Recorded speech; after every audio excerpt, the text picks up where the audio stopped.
Mga kababayan, dumating na po ang ating Pangulo. Samahan niyo kami sa aming programa ngayong gabi. Muli, ako po si Mika Gueran, Radio Television Malacanang. Magandang gabi.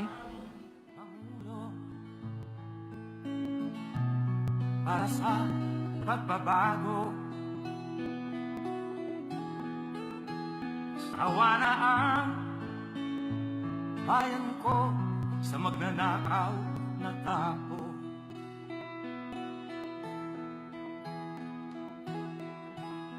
Madilim na kahapon, ikaw ang mataahon. Sa piling mo, di ko mawawala ang korupsyon.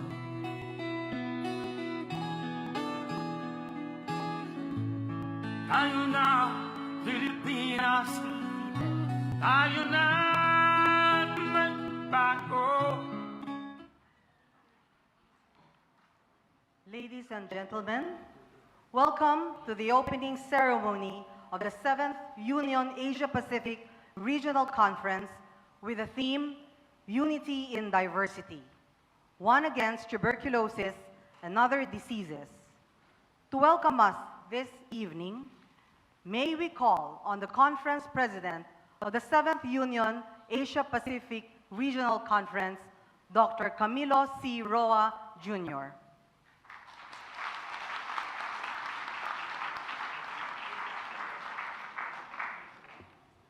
Distinguished guests, the leadership of the International Union Against Tuberculosis and Lung Diseases, including the officers of the Asia-Pacific region of the Union, the heads and members of the local organizations that collaborated to bring this conference into reality, namely the Philippine College of Chest Physicians, the Chest Philippine Delegation, the Philippine Pediatric Society, the Philippine Society of Microbiology and Infectious Disease, and the Philippine Coalition Against Tuberculosis.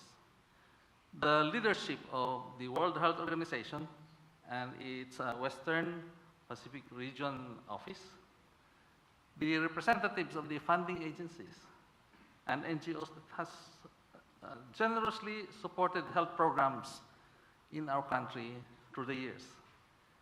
The academe, which graduates socially and community-oriented healthcare professionals. The advocates for health, the champions for patients' rights.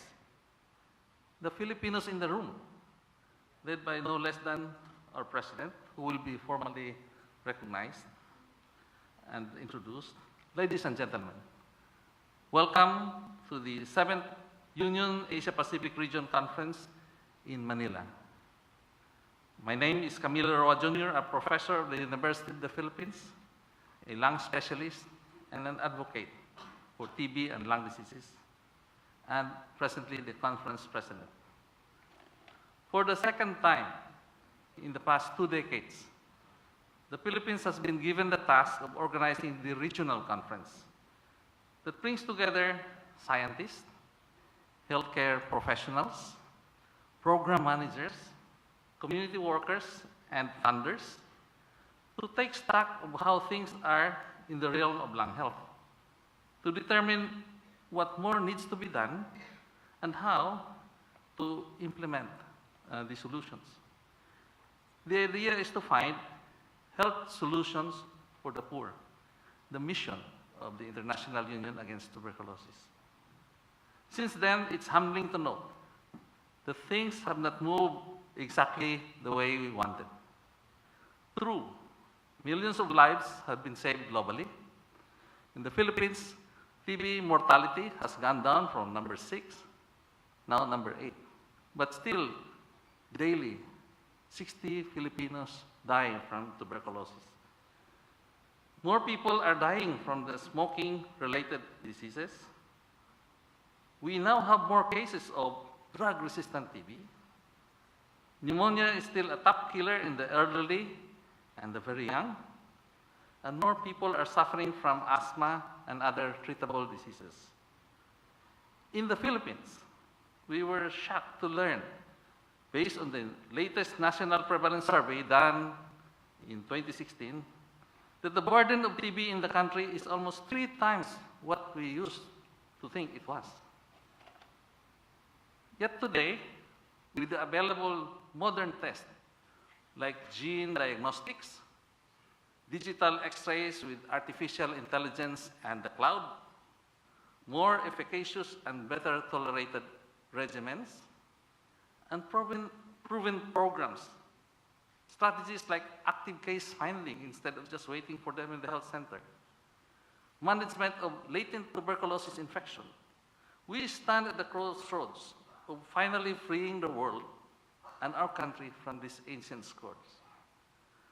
Such global optimism compelled the United Nations General Assembly to convene for the first time last year a high-level meeting of heads of state to endorse an ambitious and powerful political declaration to accelerate progress towards ending TB.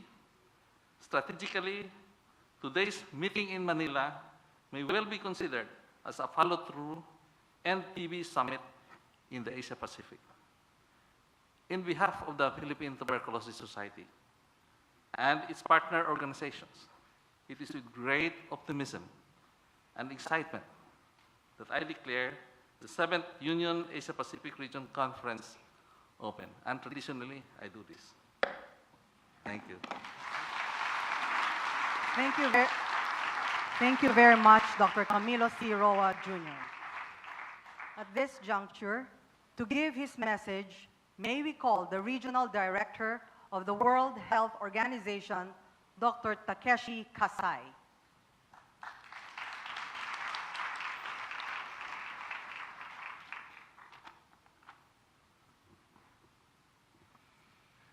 Mr. President, Rodrigo Duterte, the Secretary Francisco Duque III, colleagues from the Union, distinguished guests, and ladies and gentlemen. I would like to express my deepest condolences to those who lost their lives in the recent earthquake. Tuberculosis is a topic very close to my heart. My grandfather, who really inspired my career path, actually died because of the TB. And I still remember his chest X-ray. His lung was like a snowing. And I started WHO career in TB. And I have seen many people, how they suffer with the TB. I'm very pleased to be here today and to join with all of you in showing my commitment. I have a very 3 brief comment this evening. First, we know how to prevent, detect, treat, and cure TB. That's not the hard part.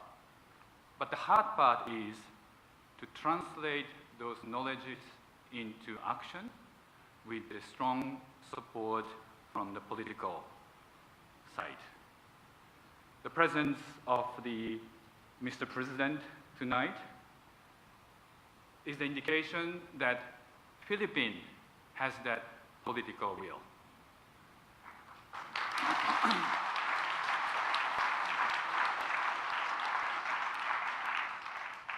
The second point is, if you really wanted to make differences for the people suffering for the TB, we have to go beyond the business as usual.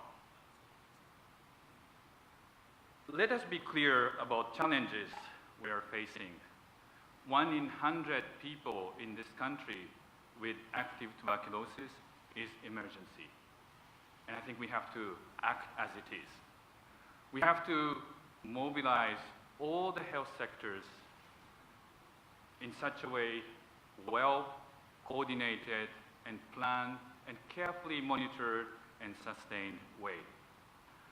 It will not be easy, but if we get it right, thousands of lives can be saved. And this new normal can be a trailblazer for new way of doing business in the health system. My third point is that By seizing this opportunity, Philippines can also be a trailblazer for our region and also the world. I mentioned earlier that I started WHO career in TB, and I personally involved in introducing and expanding the new TB services called DOTS. And Philippines was the first country really introduced and achieved 100% DOTS around the world. And now, this country has an opportunity to lead again. Mr. President, Secretary Duterte, for the WHO part, we will do everything we can to support you in the race to end TB. Thank you very much. And thank you very much. Thank you very much, Dr. Takeshi Pasay.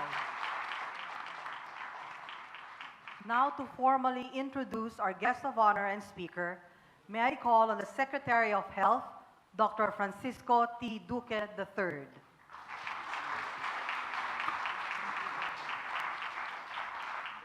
Distinguished guests, friends, ladies and gentlemen, it is indeed my honor and privilege to introduce to you Mayor Rodrigo Roa Duterte, President, Republic of the Philippines.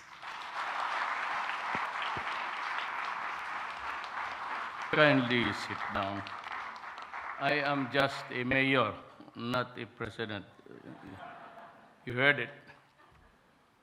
Well, I have a prepared speech of about 3 pages.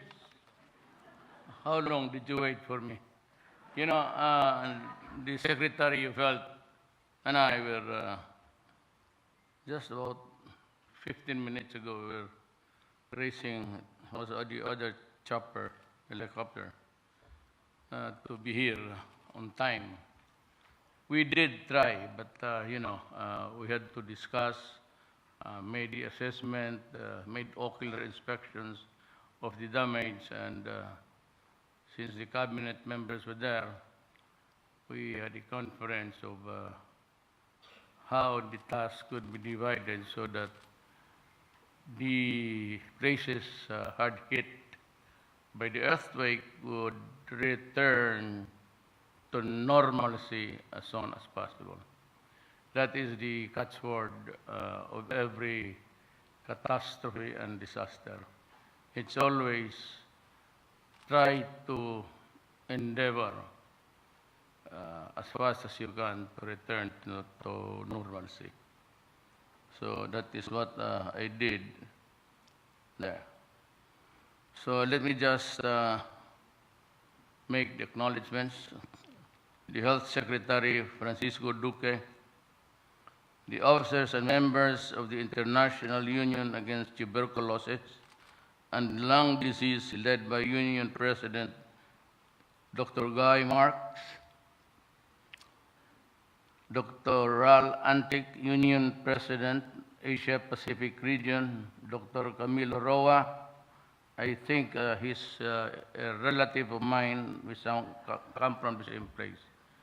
It's a small one, so I would say that maybe my father was either his neighbor or a relative.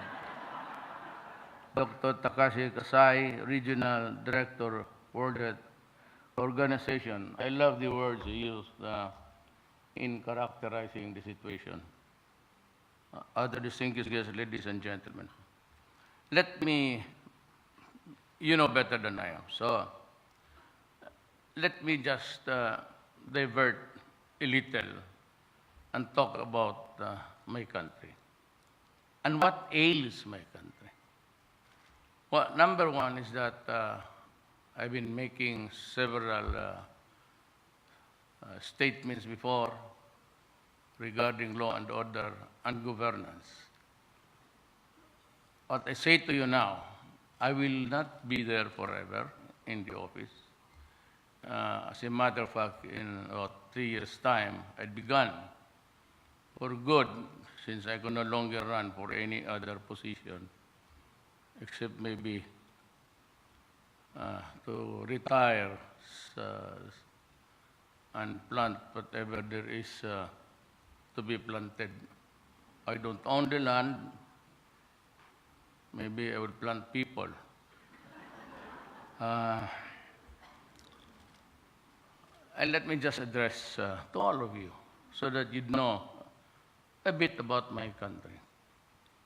I hold it as an article of faith that unless the present situation, if there is no law and order,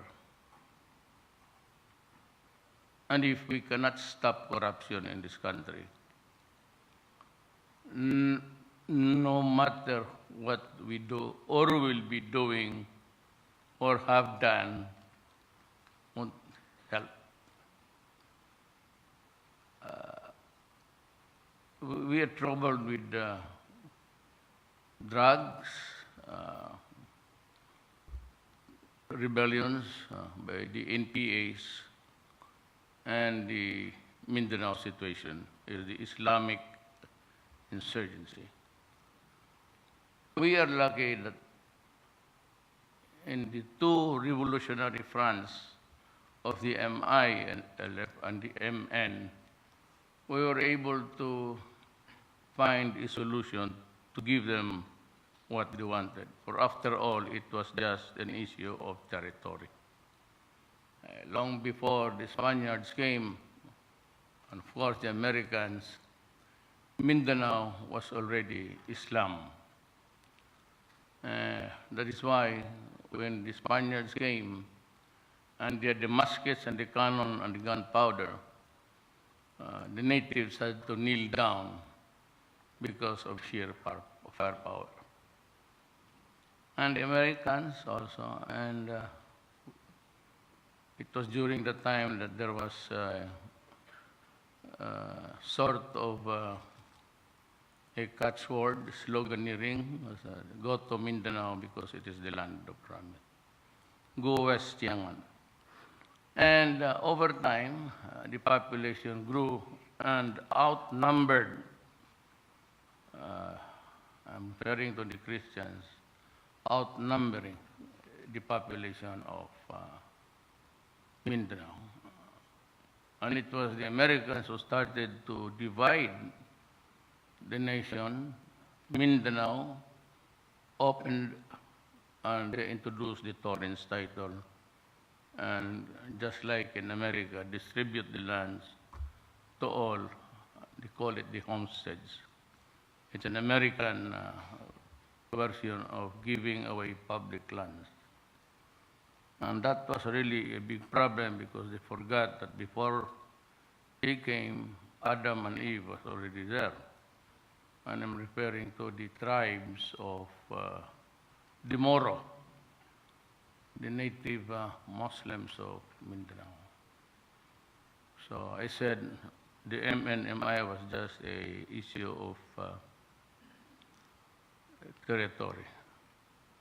And, but there's a certain place which I would not recommend to anybody to go there, not just as yet, is Zamboanga.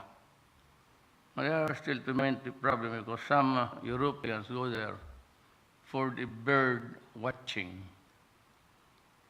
And they are captured and eventually they are decapitated even after the payment of ransom. It's the ISIS actually.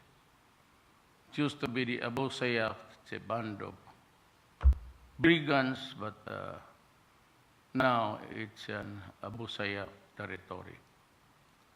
And you know the Abu Sayyaf, they do nothing but to kill and destroy. It's a very an interpretation which is so corrupt. And they would like to mean it to be what is in their head. That's the mass insanity. So I'm talking about how to get into the services of the poorest of the poor, because they are the ones who need it most. They are the ones who live in squalor, in blighted areas, no nutrition, and very susceptible to bacteria and virus. Well, virus is a matter of destiny. You get to survive, then maybe you are freed of the contagion. But TB would need a lot of care, antibiotics, periodic injections, and all that. I know this because I've been mayor of Davao City for 23 years. I've been a prosecutor of that place for 9 years, and I was also the vice mayor once upon a time, a congressman, and eventually my office there in Pasay River. You seldom hear me talk about the presidency or Malacanang. What you would hear from me is my office, and I'm just a mayor. I'd like to just be being a mayor, so nothing much is expected of a mayor. And that has been the main complaint against me, because he's not a statesman. He talks in vulgar terms. And epithets, curses, and all. Oh, those are the languages of the mayor, especially in Mindanao. You don't get results when you do not say, "Potang ina mo." It's the press international. They don't like me. So when I say "Potang ina mo," actually it's a slang. We call it slang, and it only means son of a bitch. But when the press, the Philippines and otherwise, would quote me shitting somebody with "Putang ina," it's not even a crime. The Supreme Court said when you say those words, epithets, curses, and slang words, in the heat of anger, you tend to use the mother, F and everything. And the rich language abounds in the inflex. I counted one movie with the word F, and in one movie, I purposely did the listening. They said it 400 times in a 1 hour, 45 minutes movie of inflex. So, and besides, I was not schooled in statesmanship. There is no course of that kind in the Philippines. Otherwise, I would have enrolled it and improved on my demeanor. But I said I've been mayor, and they do not like my barong folded this way because it's a national attire. But I have been in this kind of characterization of my sartorial insanity, and I just don't follow rules. Well, anyway, that's the problem. How to penetrate, like, for example, the Department of Health. It is run by one of the most competent doctors in the Philippines, Dr. Doki. He has been the Secretary of Health of past presidents, and when I became president, we only shook his hand once in, I think, EDSA Plaza. You were the woman at that time. Was that your daughter or your maybe aide? I don't know, but you seem to be enjoying the time of your life, and you saw me. Just kidding. Yeah, but I did see him there. So it's a problem of how really to go about gathering these people, not to corral them, but the health workers have to penetrate the mountain. And in areas there, I said, where blight and squalor abound. The problem bogs down along the way to the intended beneficiaries. It's either government people are indolent, not all, or they just really don't bother just to do their work with a little bit of patriotism. Maybe after 5 o'clock, they go home because that's it. And I saw it in other countries. At the stroke of 5, they just drop everything, and this is the kind of attitude that really is a monkey wrench in the running of government machinery. Because most of the people, actually, we are hitting 105 million people. About almost 99 million.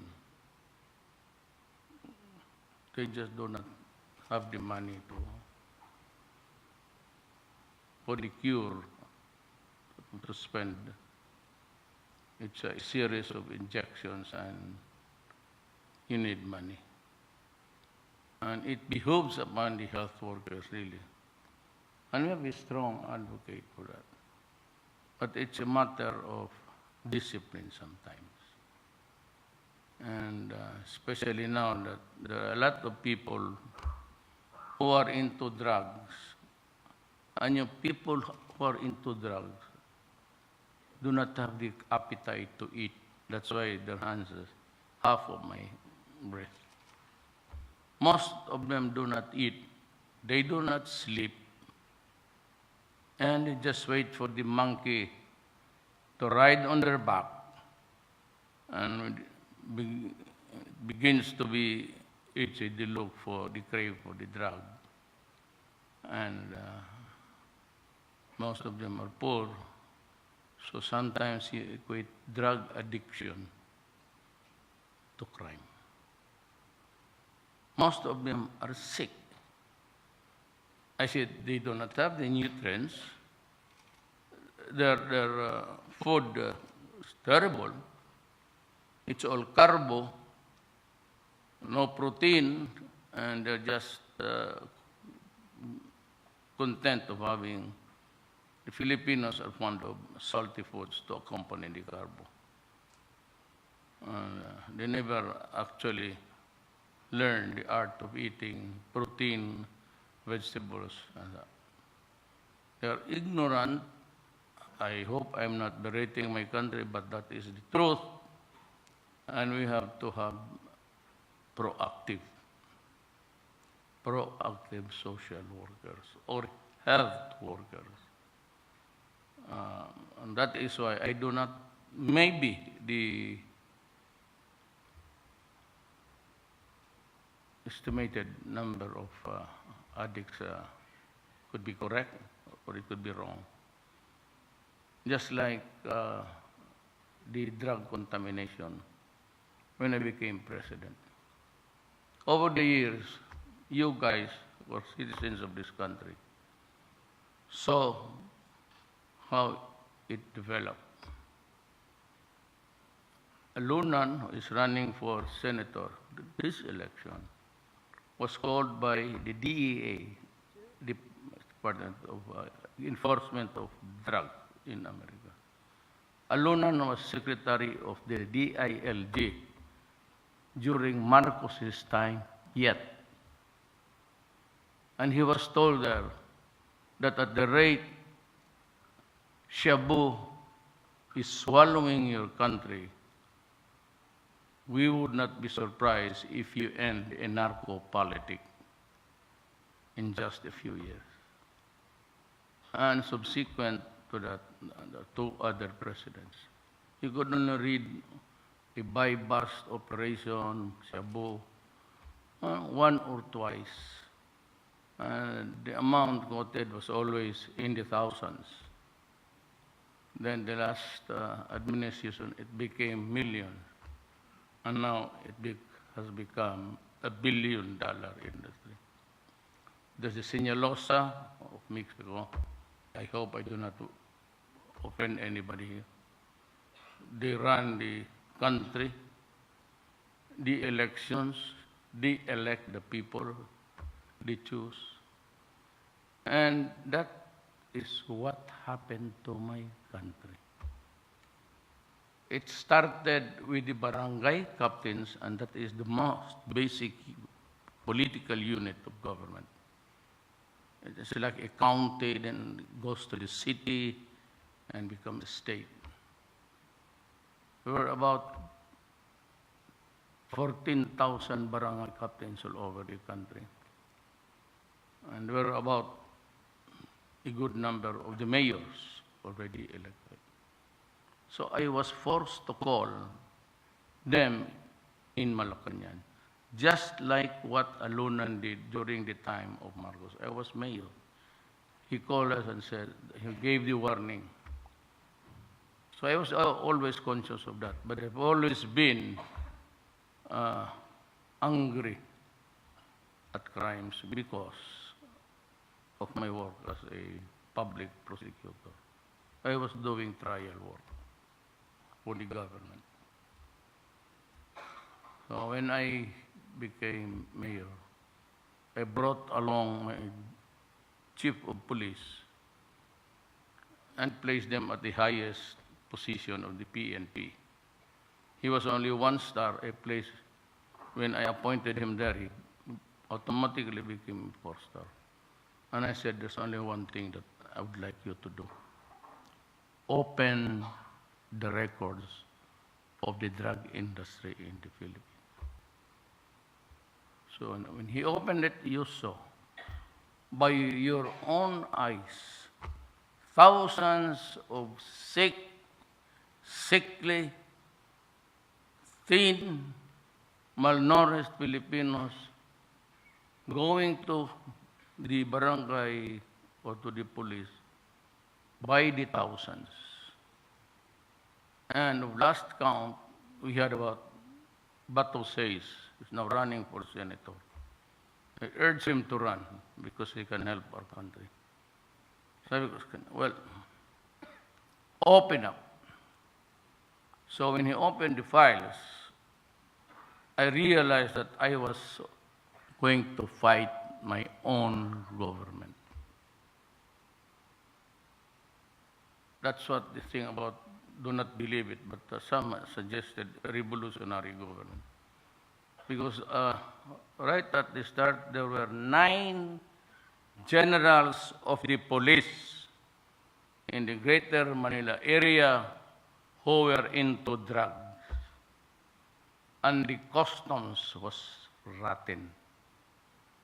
And they imported the drugs by container. During Arroyo's time, it was by the thousands, Aquino by the millions. This time, with the entry of Sinalosa and the 14K drug of Asia, the drug industry is booming. And the problem has become a global concern. So with that also, the health of the people deteriorated. If you take shabu, if you are poor, you don't eat, you don't sleep. If you have an issue of a lung ailment, it gets worse. And our health workers cannot penetrate the areas just like in any other place. There's a place in Washington, D.C. at night, you're advised not to enter into that alley because you will never go out alive. In L.A., downtown, you cannot because just count a few numbers and you get mugged, automatic. So, just like in the Philippines, some of my workers cannot, and in the mountains, they are mistaken to be spies of government. So they are detained by the communists, investigated, but most of the time they are released, but God is care of their life. So I started to count, and General De La Rosa counted it at 1.6. Previously, Santiago, the director, counted 3 million. And I said both are correct. Because the count of Bato was limited to the area of the Greater Manila jurisdiction.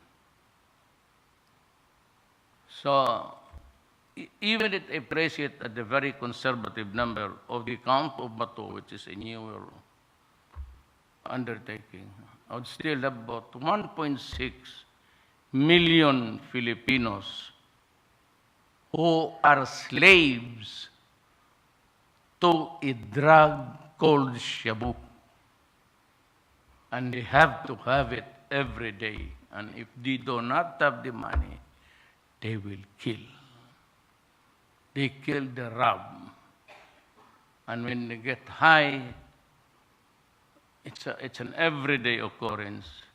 They enter houses, rape the mother, rape the daughter, rape the infants. That is what is so abominable. You know, they do not understand. Human rights people, they do not understand it. They would just say, Duterte killed 5,000. Well, those who did that, they never, but how? Who is he? Why was he killed? For what reason? What is his crime? And then you worry a dead carcass there of one. But the contamination of shabu affects millions. Not the 1.6 who are already there, but the social dysfunction of families.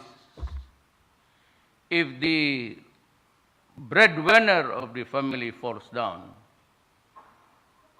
then the wife will probably get into quarrel every day until she is battered, spousal battery, and that's what happens. And the children no longer go to school. And the money intended for food on the table is gone. And they distribute because one addict has to recruit one another to support his addiction. And this guy would endeavor to recruit another to support his addiction. He will get his supply from the profit he gets from this guy. Then this guy would have to look for another one. And it goes on and on and on. And if you count the number of dysfunctional families, the innocent one, and the young women who are lost to drugs, they either join the fray or they go into early prostitution to survive. That is what the human rights cannot and will never understand. So when I was mayor, I said, I'm going to build a city comfortable enough. I will return the streets and alleys and parks to the people and to the children, so they can go home safe and sound, unbridled by molestations or whatnot, being raped, being drugged, and it happens with regularity. And these are the things that the human rights for their stupidity do not comprehend. That is why I said when I became mayor, I'm going to build a city. It's going to be peaceful. I'm going to force the issue. People have the right to go out at night and enjoy, and the children. And I said to the chiefs of police, ask your wife and your beautiful daughter to walk about the streets of Davao City. If they come home unmolested, undisturbed, very happy, then that is the standard for our city. And I told them, and also for those who destroy people either by crime or some other way you begin to mess up with society, I will kill you. When I became president, I said, do not destroy my country. It's struggling. Its economy is not that good, but we are trying our very best. To the drug people or to the drug lords, again I said, putang. Don't even think of it. In front of the people of the Republic of the Philippines. Again, I will say, I will kill you.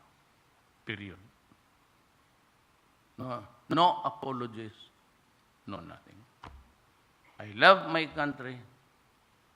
You know, not everybody can be president of this republic. I do not want to lengthen by bragging about how I reach into this task. But no, the presidency is really, believe me. You ask the people, the Filipino, how I got elected without money and without any help.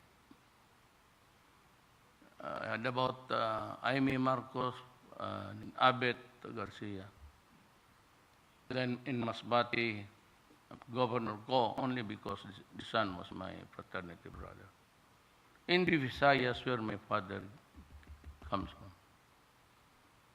came from, Danao, Cebu. I never had even a barangay tanod.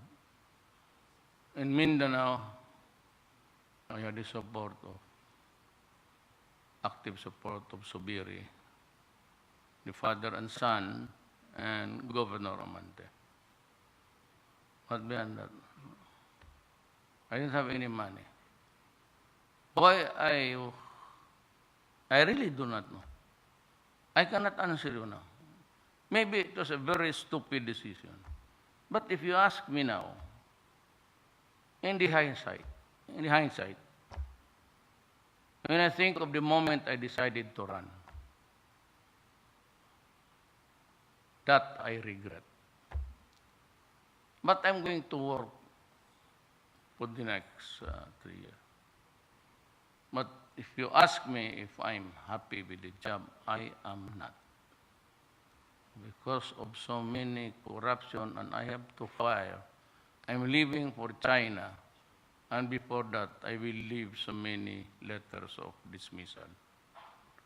Corruption is really seeps down. You have to have something more than just a warning. I'm the only president who, ako lang presidente nagbubugbog ng tao. Tanungin mo yung mga gwardya na.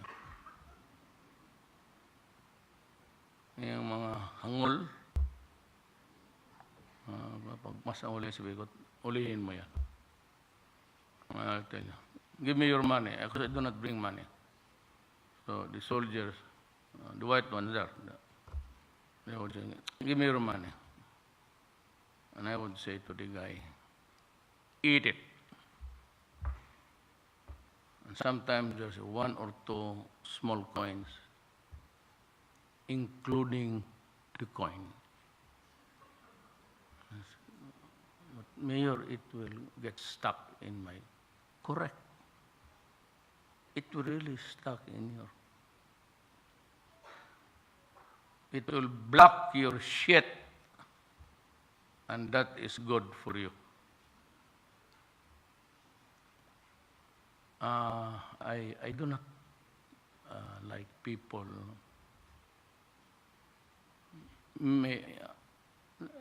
before I end, and all these wars and all this, do not ever think, you criminals, wherever you come from, be it in Mexico or in, do not ever, ever think that you have a monopoly of evil in this world. Because we are all, it's an option sometimes. One is forced to. I said, to be president, I do not understand how God made it possible. But it is a gift from God, I'm sure of that. But let me just add it. We need to cure TB and other diseases. Man in government should have free access to every place here without being molested, disturbed, unbridled by any worry, so that the purpose for which we are here can be realized. You prevent that the activity to happen, then my God gave me the presidency, I will give you a gift. I will clean this up. I hope to do it. Still have 3 years to kill all of them. Then I go to prison, so be it. I get hanged, my pleasure. I'm 74 years old. I do not want to die of TB. I do not want to die of lung cancer. As a matter of fact, I acquired Burgess disease for smoking. That is why my doctor is here. She gets my blood. Was it? See? Almost every other day. And I said, doctor, leave me some to survive. It's just a week. It's about Burgess disease, but I've stopped smoking. When I became mayor in Davao City, I stopped smoking. They said, it cannot be done because Filipinos, blah, blah, blah. We will see. And I said, if I catch you smoking in public, you'll just have to eat your cigarette. Choose. I blow your balls out, or you eat your cigarette. Davao, there's nobody, not even when you walk in the highway. You go to Davao, you have time after this. It's clean. Nobody. So, I have a gift for you. I am a government worker and I work for the people and to preserve the Republic of the Philippines. Thank you.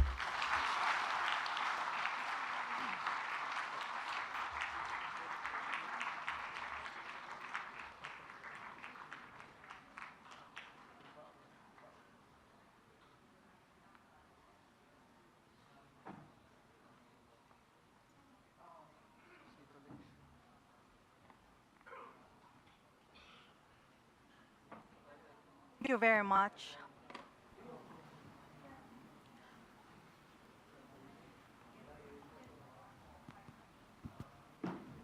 Thank, thank you very much, Mr. President. And at this point, may we request our President to remain on stage for a photo opportunity.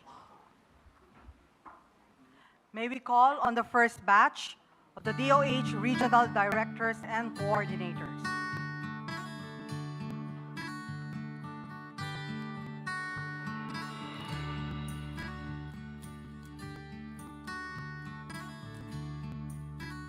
Please prepare for the second batch.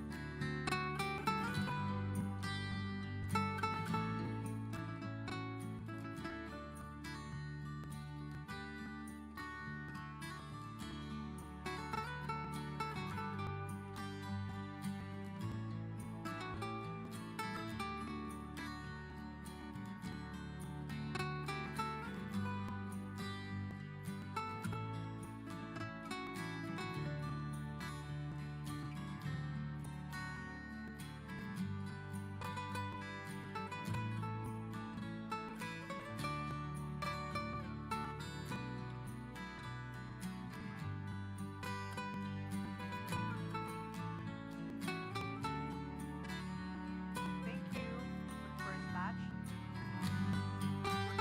Please exit to your right. Now can you have the second batch on stage? Please prepare the third batch.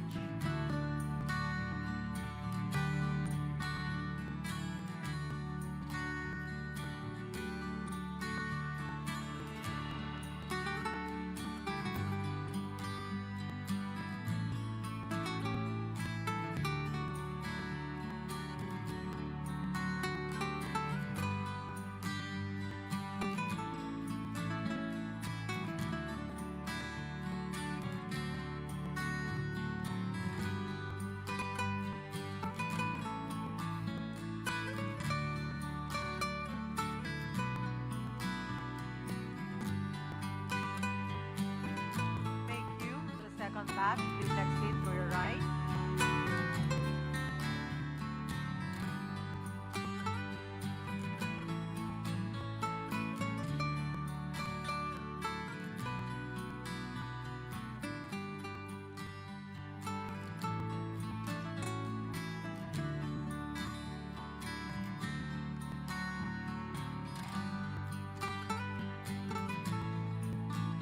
Please prepare for the fourth batch.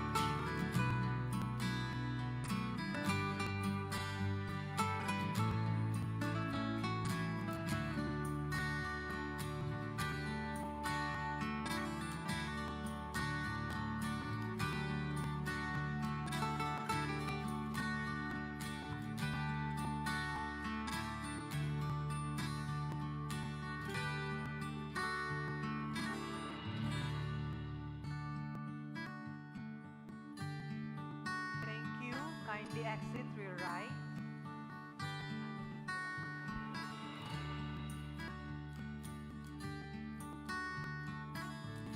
Please prepare the fifth batch.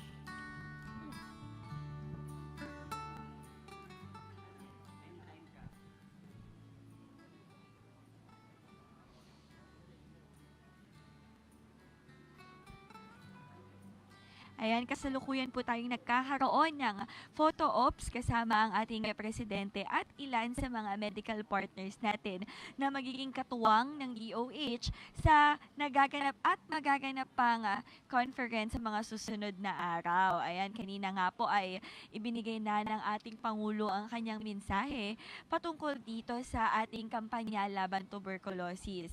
Masaya tayo sa kanyang naging tugon at sa suportang handang ibigay ng kanyang administrasyon para sa ikagaganda na resulta ng conference na ito. Talaga namang sulit ang pag-aantay natin sa ating Pangulo dahil kanyang ipinahayag ang kanyang taus-pusong suporta at pasasalamat sa ating medical partners na talagang nagbigay ng oras, ng effort at ng kanilang panahon para ito ay mabigyang pansin. Itong isang mahalagang bagay na madalas nating hindi pinapansin, madalas nating isinasantabi ay talagang ngayon ay nabigyan natin ng pansin. Hindi asahan din natin mga kababayan na ito ay simula pa lang ng pagtugon ng pamahalaan sa mga bagay kagaya ng pagpuksa sa mga nakakamatay na sakit. Asahan natin na hindi lamang financial support ang ihahatid ng Administrasyong Duterte, kundi ang kanilang emotional support sa ating mga kababayan. Handa umano ang ating pamahalaan na tugunan ang pangangailangan natin. Bagamat hindi man agad-agad, bagamat hindi man sa paraan na gusto natin, slowly but surely ika nga, mabagal man ang proseso, pangmatagalan at permanente naman ang dulot na kabutihan sa atin. Ayan mga kababayan, umaasa ang ilan sa ating mga kababayan na sila ay makalapit at makapagpasalamat sa ating Pangulo. At talaga namang taus-puso rin ang pasasalamat ng DOH sa walang sawang pagsuporta ni Pangulo Duterte sa kanilang mga proyekto. Asahan na sa mga susunod na panahon ay mas maraming proyekto pa hindi lamang ng DOH ang tutugunan at susuportahan ng ating Pangulo. Ayan.